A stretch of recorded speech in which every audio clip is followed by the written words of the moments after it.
Do you store your data in the cloud? Yes. Yes, you do, because it's 2019 and that's where it goes. Oops. Drop this.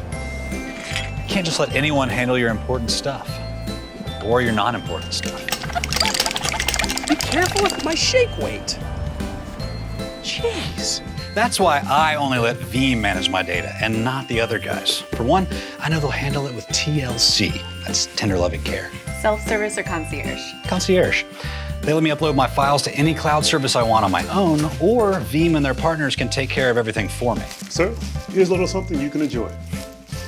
Guess who never gives me bubble wrap to play with? The other guys. And if I ever decide I want to move my data from one cloud service to another, I can be 100% sure it'll make it over, in order. Hey, we're gonna move that picture to right over here. Is this you? That's my granddad. 100% of the data, 100% sure it'll make it over. We should trademark that.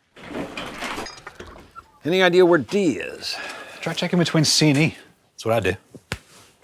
My stuff better not be missing. Yeah. Another reason I love Veeam is that I have the choice of recovering my data granularly. Thank you. See that? I got the one thing I needed and nothing more, and in less time than it took for you to check and see if I used the word granularly correctly. Let's see. Highly detailed, having many small and distinct parts. Close enough.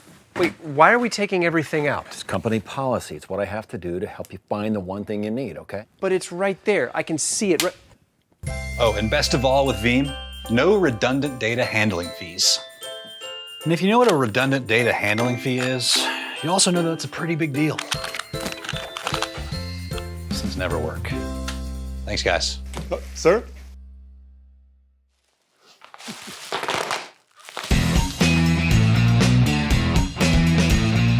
Whoa. Where did you get that? Veeam. For free?